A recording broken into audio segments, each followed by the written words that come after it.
The fine wasn't just paper, it was a warning. $2,000 for stepping into water that had existed longer than the neighborhood itself. A single swim turned into a declaration of control, and the people who sent that notice believed they owned more than rules. They believed they owned nature. What they didn't know was that the lake they tried to police flowed from a source they'd never questioned, and one decision would turn their authority into silence. If you believe power should answer to truth, and that abuse always comes with consequences, subscribe now, because some stories don't end with apologies, they end with justice. The lake had always been there, long before contracts and clauses tried to tame it. It curved along the edge of my property like a quiet witness, reflecting pine trees, drifting clouds, and the steady rhythm of seasons that didn't care about homeowners associations. I bought the land for that water. Not for prestige, not for exclusivity, but for the calm that came from knowing some things couldn't be owned by committees. On that afternoon, the sun pressed down gently, heat shimmering across the surface as cicadas hummed from the tree-line. The water looked inviting, familiar, almost personal. I waded in without hesitation, letting the silence swallow me whole. I floated for maybe 10 minutes. No noise. No people. Just the soft lap of water against my shoulders and the sense that life, for once, wasn't rushing me. When I climbed out, I didn't know anything had changed. The house looked the same. The road was empty. The mailbox sat patiently at the edge of the driveway. Nothing suggested that a clock had started ticking. 3 days later, an envelope arrived. Thick. Official. Marked with the HOA insignia that had slowly crept into relevance over the last year like ivy on brick. I opened it at the kitchen counter, sunlight spilling across the paper, and read the heading twice before the meaning fully settled. A violation notice. A formal citation. A monetary penalty. $2,000. The reason was printed in bold, sterile language that stripped all context away.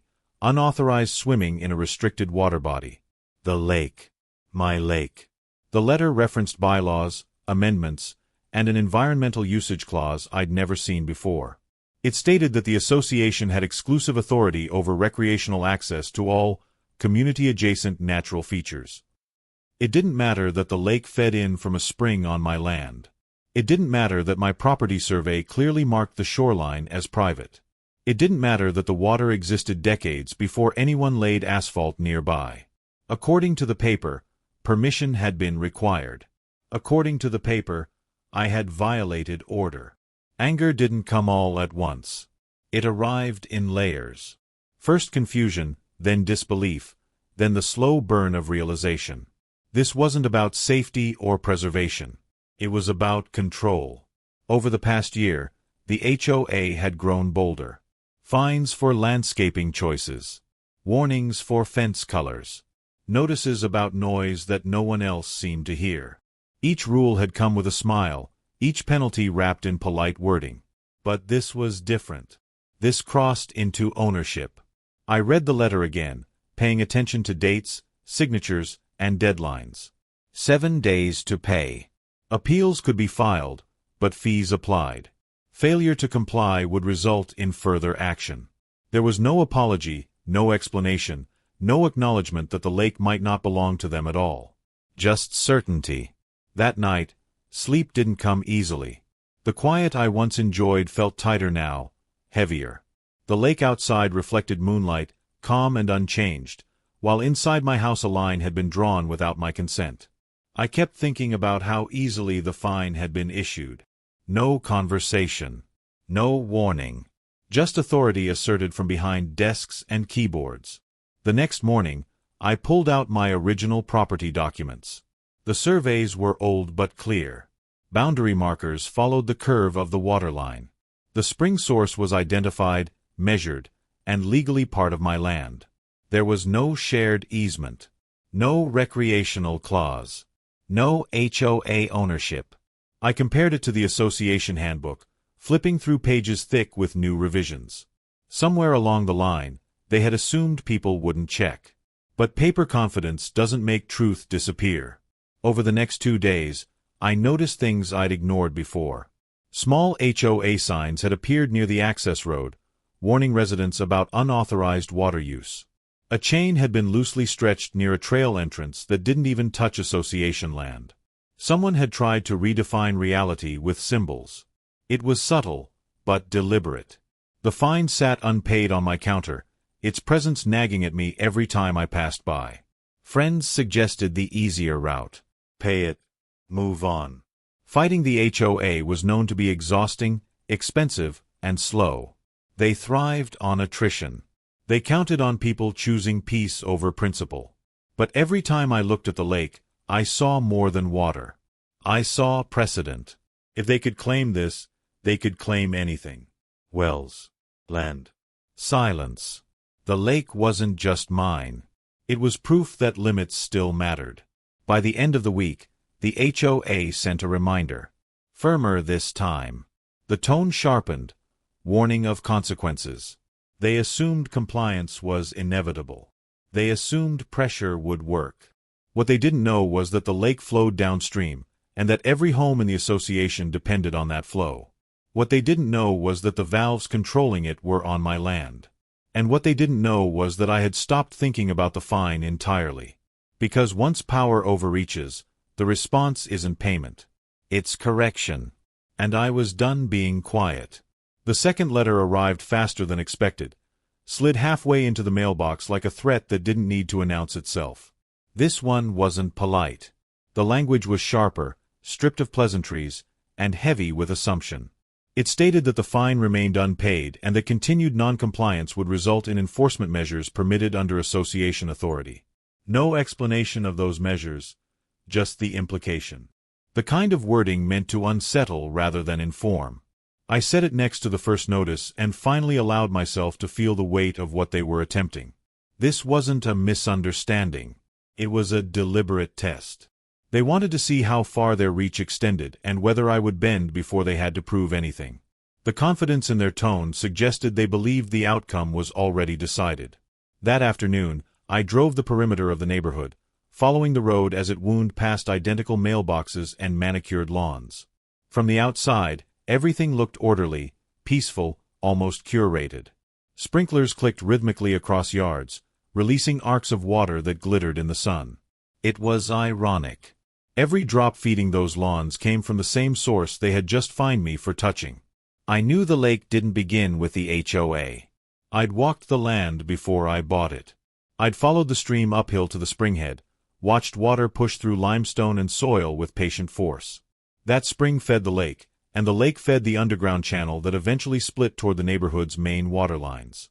Years ago, the developer had negotiated access, not ownership.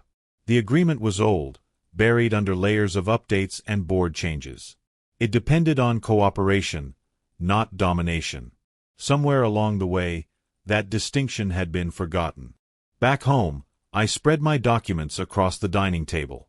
Deeds, maps, utility agreements, letters from the county. They told a consistent story, one the HOA's notices carefully avoided. The association was permitted to draw water, regulate distribution within its own system, and maintain infrastructure past a certain boundary. It was never granted authority over the source itself. That authority stayed with the landowner. With me. The realization didn't feel triumphant. It felt clarifying. I called the county water office the next morning, framing my questions carefully. I asked about rights, access, historical agreements. The response was cautious but firm. The spring and lake were classified as private resources. The HOA's involvement ended at the intake point. Everything upstream was outside their jurisdiction. When I mentioned the fine, there was a pause on the line. The kind that suggested surprise wasn't expected. That pause told me everything. Still, knowing the truth and making it matter were two different things. HOAs rarely backed down quietly. Power structures built on assumption tended to resist correction, especially when correction came from someone they'd already labeled a problem. I knew that if I challenged them directly, they would escalate. Fines would stack. Legal language would thicken. The cost would rise until walking away seemed cheaper than standing firm. That was their pattern. I watched the lake again that evening, its surface broken only by ripples of wind. The spring fed it continuously, indifferent to letters and deadlines. Beneath the surface, valves regulated where that water traveled next. Most people didn't know they existed. They were out of sight, protected by a small locked access box near the tree line on my land. I hadn't installed them. They'd been there since the original agreement, meant for maintenance and emergency shutoff. Emergency. The word lingered. Over the next 2 days, HOA vehicles appeared near my driveway. Not parked, just slow passes. A board member stopped by once, staying near the road, never stepping onto my property. There was no conversation. Just presence. A silent reminder that they were watching and waiting for compliance. On the 5th day, a notice of intent was sent electronically. It referenced potential liens, further penalties, and corrective action. Corrective action. For swimming. That was when the last trace of doubt disappeared. This had stopped being about rules. It was about intimidation and optics. They wanted a visible win, a signal to the rest of the neighborhood that resistance was pointless. If they could fine me for the lake, they could fine anyone for anything. Control worked best when examples were made early. Late that night, I stood by the access box, flashlight cutting through the dark. The metal was cold under my hand. Inside were the valves that governed downstream flow. Turning them wasn't dramatic. No alarms. No fanfare. Just a mechanical shift that would redirect water back into its natural course instead of the neighborhood lines. I didn't touch them yet. I understood the consequences. Lawns would dry. Faucets would sputter. Questions would be asked quickly. And when they were, the answers would lead back to ownership, agreements, and the fine that started it all. I wasn't interested in revenge. I was interested in leverage. In forcing a conversation that the HOA had refused to have. As I closed the access box, I heard distant sprinklers still ticking away, blissfully unaware that their certainty rested on a misunderstanding. Tomorrow, the deadline would pass. Tomorrow, the HOA would expect submission. Instead, they were about to learn where their authority actually ended. And when the water stopped flowing, there would be no way to ignore it. The deadline passed without ceremony. No knock on the door, no last-minute warning, no sudden compromise. Just silence from the HOA, the kind that assumes inevitability. They believed pressure alone would force obedience. That time was their ally. They didn't realize time had already shifted sides. Before sunrise, the air carried a heavy stillness. Fog hovered low over the lake, softening the world into muted shapes. I walked the path along the tree line slowly, each step deliberate, the gravel crunching underfoot sounding louder than it should have. The access box waited exactly where it always had, half hidden by brush, anonymous and unremarkable. This was not an act of rage. There was no rush, no shaking hands. Just clarity. When the valve turned, it resisted briefly, then yielded with a dull metallic groan. The sound echoed faintly through the trees, a small noise with enormous consequences. Water, patient and obedient, changed direction. It flowed where it always wanted to go, no longer siphoned into pipes and pumps that pretended ownership. There was no dramatic surge. No visible sign. Just absence beginning its quiet work. By mid-morning, the neighborhood noticed. Sprinklers clicked uselessly. Faucets coughed and fell silent. Lawns that had thrived on automatic abundance stood still under the sun. Confusion rippled faster than any water ever could. Messages flooded community boards. Maintenance trucks rolled in and out, chasing problems that refused to reveal themselves. The system showed pressure loss, but no leaks. No breaks. Nothing visible. Nothing fixable. From my porch, I could hear it all faintly. Engines, voices, frustration carried on the breeze. The lake behind me remained unchanged, reflecting the sky like nothing in the world had shifted. That contrast stayed with me. Nature was calm. The structure built on assumption was unraveling. The HOA reacted predictably. Emergency notices went out. Apologies followed. Then urgency sharpened into demands. They framed it as a crisis, a system failure that required cooperation from all residents. They asked for patience, then compliance, then access. Still no mention of the fine. Still no acknowledgement that this situation had been engineered by their own overreach. By afternoon, a formal request arrived asking to inspect my property. The wording was careful, suddenly respectful, referencing shared responsibility and community well-being. It was a remarkable change in tone. Authority that had once assumed obedience now asked permission. I didn't respond. Hours passed. The sun sank lower, heat radiating off dry grass. The neighborhood grew restless. Water trucks appeared. Temporary fixes were discussed. Fingers pointed in quiet directions. People asked questions they hadn't needed to ask before. Where did the water actually come from, and who controlled it? That was when the narrative shifted. Someone remembered the spring. Someone remembered the old agreement mentioned in passing years ago. Someone remembered that the lake wasn't part of the HOA amenities. The story spread unevenly, distorted but undeniable. Control had always depended on ignorance. Now curiosity was doing damage. Near dusk, 3 HOA board members arrived together. This time they stopped at the gate. They stood just beyond the property line, their posture careful, expressions strained. From a distance, they looked smaller than their letters had felt. Papers were clutched tightly, authority reduced to documentation and hope. They waited. I didn't approach.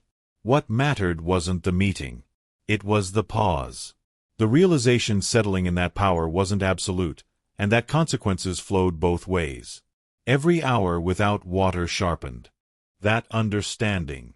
Residents grew less patient. Complaints turned inward. Questions about leadership replaced questions about infrastructure. That evening, a final notice arrived. Not a threat, not a demand, but an invitation to resolve ongoing misunderstandings. The fine was no longer mentioned as payable, only under review. Language softened further, acknowledging potential jurisdictional confusion. The same association that had spoken with certainty now hedged every sentence. I watched the lake as night fell, the surface dark and smooth. It hadn't changed sides. It hadn't chosen conflict. It had simply existed. The situation unfolding beyond the trees was the result of human insistence on owning what was only ever borrowed. Inside, my phone buzzed repeatedly with messages I didn't open. None of them mattered yet. Resolution without recognition would only reset the cycle. This wasn't about restoring water. It was about restoring boundaries. The HOA had learned that enforcement without foundation was fragile. The neighborhood had learned that comfort depended on agreements being honored, not rewritten. And I had learned that silence could be louder than shouting if timed correctly. Late that night, emergency water distribution began. Temporary lines snaked awkwardly along streets. The optics were bad. Very bad. All of it traced back to a fine that should never have existed. I knew what would come next. Lawyers. Meetings. Careful apologies crafted to preserve image while conceding ground. I also knew the valves would stay closed until the truth was formalized, documented, and respected. The lake reflected the stars, indifferent to governance. Tomorrow, they would come ready to talk. And this time, they wouldn't be setting the terms. Morning arrived with tension thick enough to feel before stepping outside. The neighborhood was no longer confused. Confusion had hardened into urgency, and urgency had turned into blame. Without water, routine collapsed. The quiet order the HOA prided itself on had fractured into frustration and suspicion. What had once been an abstract authority now stood exposed as something fragile, dependent, and suddenly accountable. By mid-morning, the request became formal. Certified. Polite to the point of strain. A meeting was proposed, not demanded. Time and place were flexible. Language emphasized cooperation, mutual understanding, and resolution. Every sentence carefully avoided the word fine. That omission mattered more than any apology they hadn't yet offered. The meeting was scheduled for late afternoon in the community hall. I arrived early, parking far from the entrance, watching as board members filtered in one by one. Their confidence from weeks earlier was gone. Shoulders were tight. Voices were hushed. Papers were clutched not as weapons but as shields. Through the glass doors, I could see residents gathering too, drawn by inconvenience and curiosity alike. This wasn't an internal discussion anymore. It had become public. Inside, the room carried a different kind of heat. No sunlight, no breeze, just bodies and expectation. Chairs scraped softly across the floor. People avoided looking at each other for too long. The lake was miles away, but it might as well have been sitting in the center of the room, uninvited and undeniable. When the meeting began, the tone was cautious. The HOA president opened with language about unforeseen circumstances and system complications. Water, they explained, was a complex resource. Infrastructure depended on cooperation. They spoke as if this were a natural disaster, something external and blameless. No mention of letters. No mention of enforcement. Just inconvenience framed as inevitability. Then documents were passed around. Diagrams. Maps. Copies of old agreements blown up to appear authoritative. I listened without interrupting, letting the silence build around their assumptions. This wasn't about proving them wrong quickly. It was about letting them finish digging. When it was my turn, I stood slowly. The room quieted immediately. Everyone knew why I was there, even if they didn't know the details. I didn't raise my voice. I didn't accuse. I simply laid my papers on the table, one by one, aligning them neatly like markers on a boundary line. Property surveys. Deeds. County classifications. Original water access agreements. Each document contradicted the HOA's position without commentary.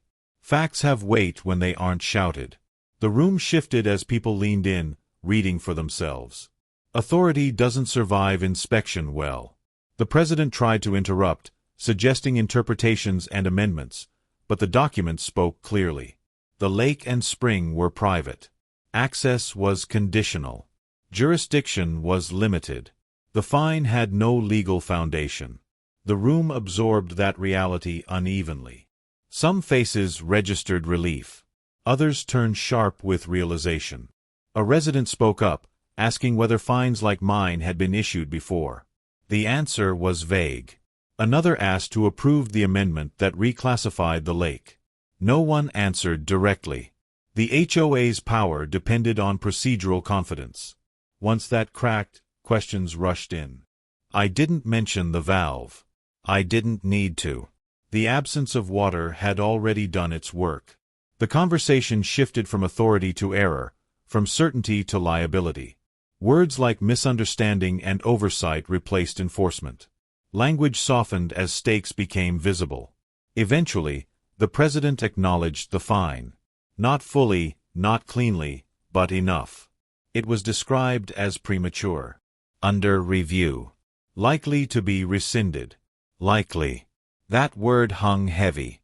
Likely wasn't enough. I stated my position simply. The water would remain off until ownership was formally acknowledged in writing, until all references to HOA control over the lake were removed, and until a public correction was issued to the community. Not quietly. Not internally.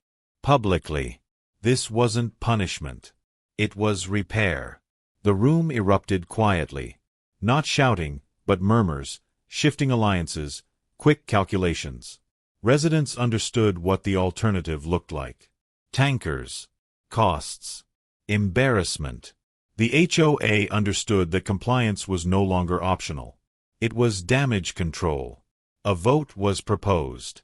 Emergency measures allowed the board to act without full review. Normally, this would have been unthinkable. Now it was survival. Papers circulated again. Pens scratched. Hesitation lingered at the edges, but pressure did the rest. The motion passed. A formal statement would be issued that evening. The fine rescinded. Jurisdiction clarified. The lake acknowledged as private property.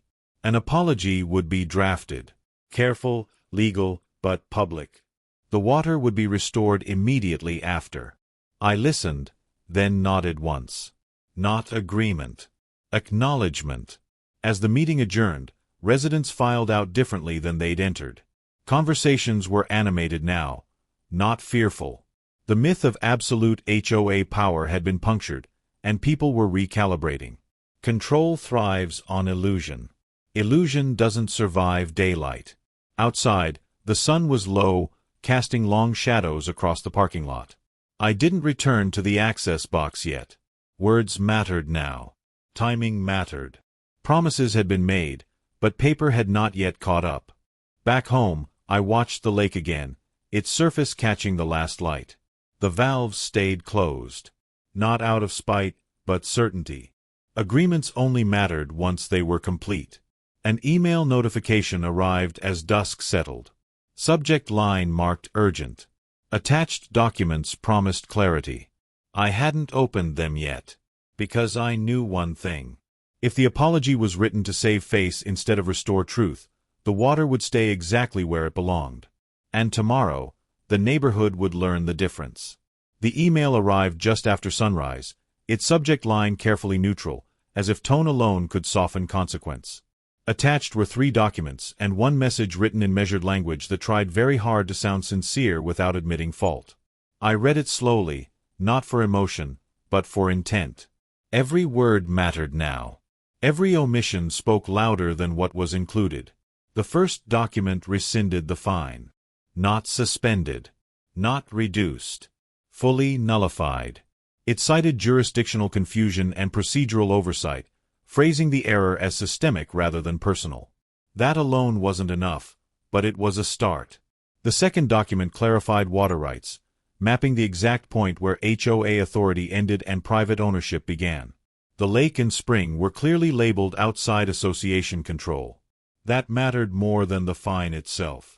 It corrected the lie that had made everything possible. The third document was the apology. It was addressed to the community, not just to me.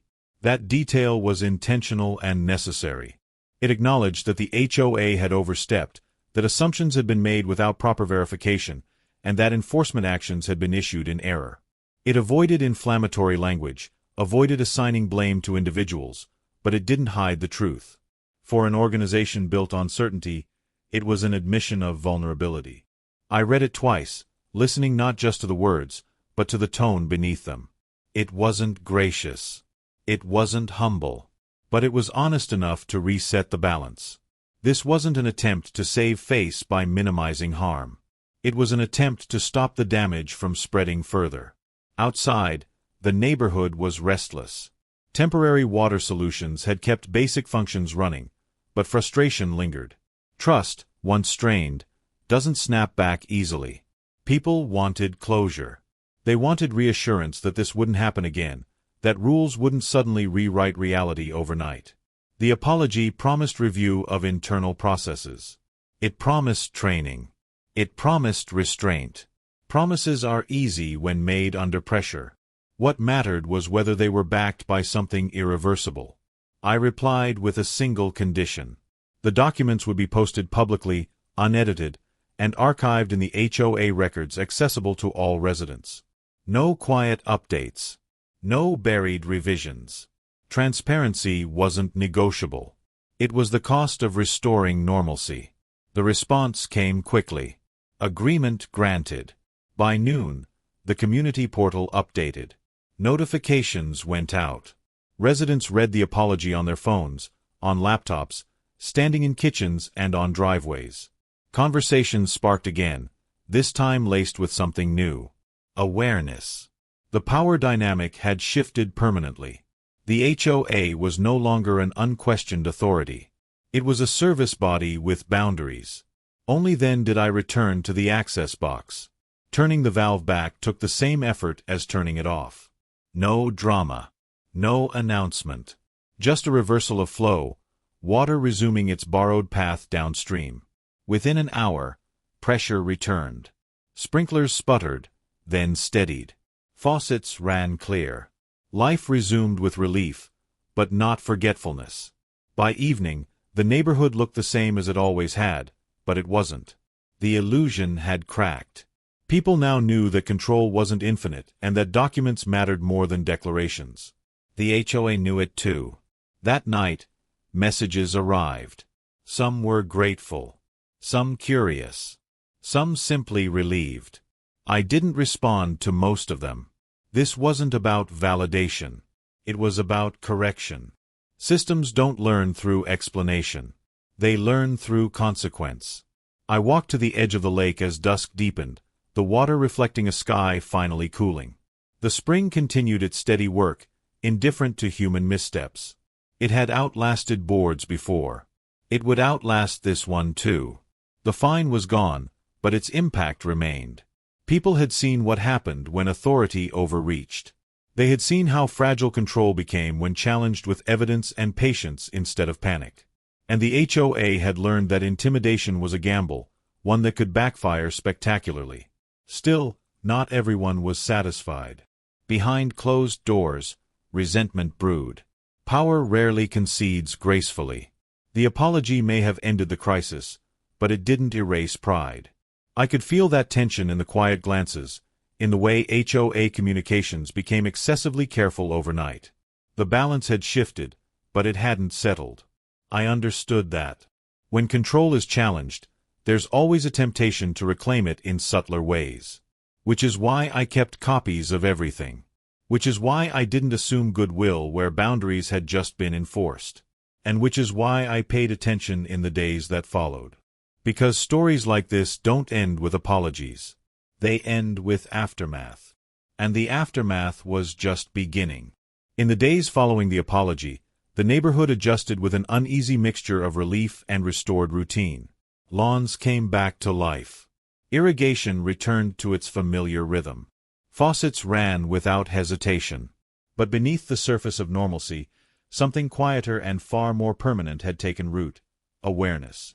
It lingered in conversations, in glances exchanged across driveways, in the way residents began reading notices twice instead of once. Trust, once fractured, did not snap back into the shape it held before. The HOA board moved differently now. Gone were the abrupt announcements and heavy-handed directives. Communications arrived softened by explanation, padded with reassurance, framed through collaborative language instead of authority. The shift wasn't subtle, it was structural. Yet structure built under pressure carries strain, and I could see it in the cautious way board members addressed the community, always calculating, always adjusting their tone. The apology had rebalanced power, but it had also left an echo that reminded everyone how precarious authority could be. For a time, peace held. Meetings were quiet. Decisions were transparent. Rules were reviewed instead of imposed. Some residents welcomed the change. Others resented it, believing too much had been conceded. And within the HOA board itself, disagreements simmered. Some had supported the apology, others had signed reluctantly. Those divisions didn't disappear, they resurfaced in private. On the third week after the water shut down, a message arrived. Not from the HOA, this time from a single board member, sent privately, written in a tone that tried to disguise suspicion as concern. They questioned the shutdown's legality. They questioned intent. They suggested that causing disruption, even inadvertently, could be grounds for civil review. The message wasn't a threat, but it hinted at one. It was a feeler, testing whether I would bend now that the crisis had passed. I didn't respond. Instead, I forwarded the message to the entire board. Transparency had been promised. Transparency would be enforced. Within an hour, another message arrived, this one public, apologizing for the misunderstanding and emphasizing that no further action would be taken. The board member who'd reached out privately did not message me again. But the incident revealed something important. The apology had been accepted, but the lesson had not fully settled. There would be more tests. And so, I prepared. Not with confrontation. With documentation. Every agreement, every old survey, every county confirmation. I organized them into a file accessible at a moment's notice. Not because I anticipated a battle, but because power only respects clarity when confusion is no longer an option. I had learned that preparation itself was a form of deterrence. A week later, the community held its quarterly meeting. Attendance was higher than usual.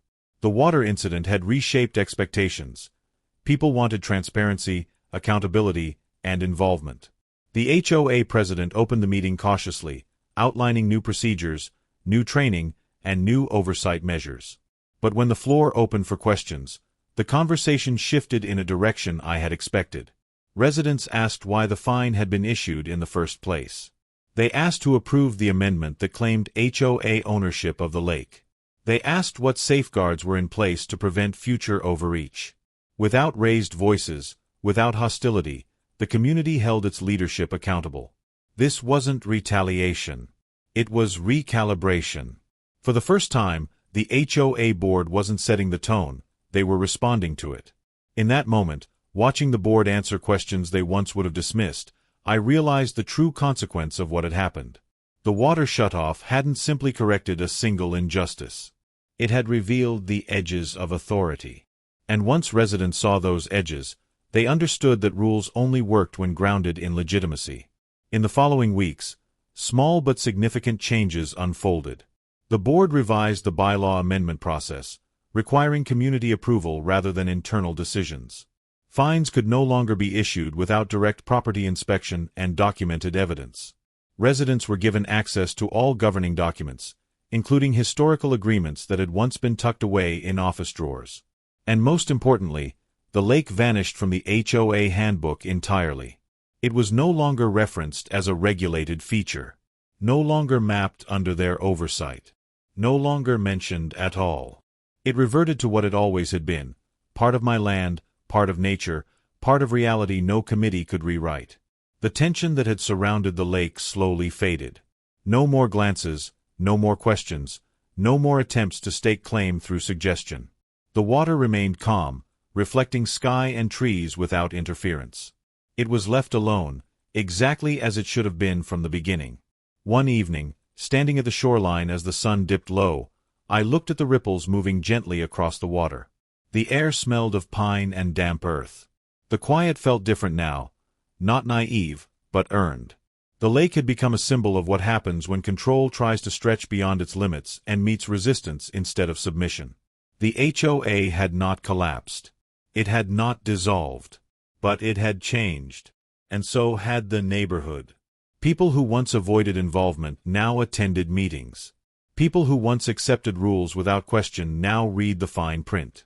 People who once believed the HOA was an unquestionable authority now understood that authority had boundaries.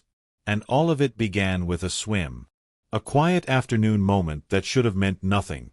A mistake that transformed into a lesson. A fine that turned into a reckoning. The lake remained still, but the world around it had shifted permanently.